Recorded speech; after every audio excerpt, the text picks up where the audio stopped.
Hello friends, current affairs के detail videos में आपका स्वागत है। इन डिटेल वीडियोस में हम एक टॉपिक को कॉम्प्रिहेंसिवली कवर करते हैं कम से कम टाइम में, जिससे आप लोग कम से कम टाइम में ज़्यादा से ज़्यादा कंटेंट ले सकें। हमारे चैनल्स को सब्सक्राइब कीजिए, जिससे आप लोगों को ऐसे पावरफुल वीडियोस मिलते रहें। आज हम बात करेंगे अनलॉफुल एक्टिविटीज प्रिवेंशन एक्ट यानी कि यूएपीए की। इस वीडियो में जानेंगे यूएपीए जो कानून है, इसके अंदर क्या क्या प्रोविजंस हैं, क्या क्या प्रॉब्लम्स हैं इस कानून के साथ, और सुप्रीम कोर्ट और हाई कोर्ट की क्या राय है इस कानून के बारे में। तो स्टार्ट करते हैं दोस्तों यूएपीए से।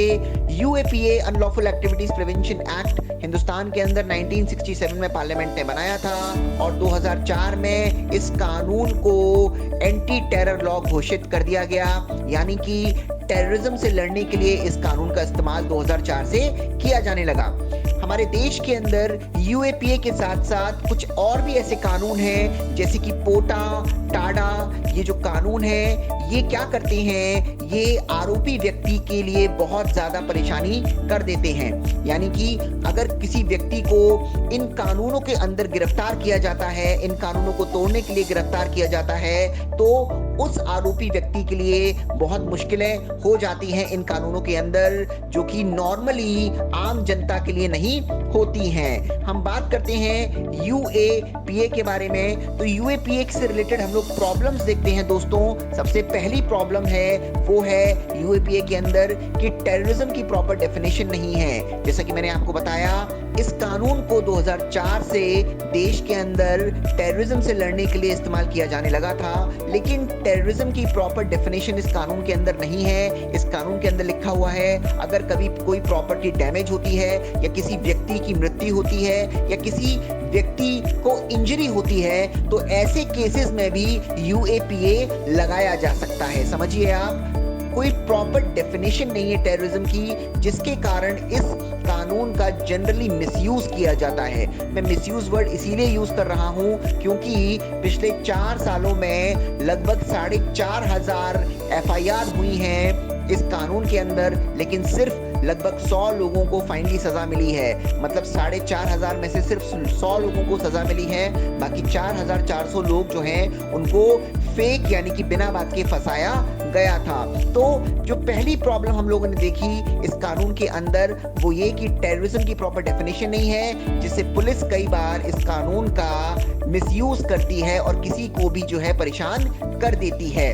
जो दूसरी प्रॉब्लम है इस कानून के साथ वो ये है कि बेल आसानी से नहीं मिलती है। जनरली कोई व्यक्ति अगर कोई दूसरा कानून तोड़ता है तो उसको बेल मिलने के प्रावधान काफी सारे हैं, लेकिन अगर कोई यूएपीए के अंदर बुक किया जाता है या यूएपीए तोड़ने के लिए अगर किसी को गिरफ्तार किया जाता है तो उसको बेल आसानी से नहीं मिलती है, बहुत दिक्कत होती है। जो तीसरी प्रॉब्लम है यूएपीए से रिलेटेड वो है कि सरकार कई बार अपने विरोधियों को इसके अंदर फंसा सकती है या जनरली फंसाती भी है। जैसा कि मैंने आपको बताया, अगर किसी व्यक्ति को यूएपीए तोड़ने के लिए गिरफ्तार किया जाता है तो उसको बेल आसानी से नहीं मिलती है, तो सरकार कई बार अपने विरोधियों को इसके अंदर फंसाती है, इस कानून का मिसयूज कर सकती है। जो चौथी प्रॉब्लम है इस कानून के साथ वो ये है कि यूएपीए जो है ये सेंट्रल गवर्नमेंट को बहुत ज्यादा पावर देता है और स्टेट गवर्नमेंट की पावर्स को कम कर देता है। स्टेट की पुलिस के पास कम पावर होती है, सेंट्रल गवर्नमेंट की एजेंसीज के पास बहुत ज्यादा पावर होती है, जिससे कि सेंटर और स्टेट के अंदर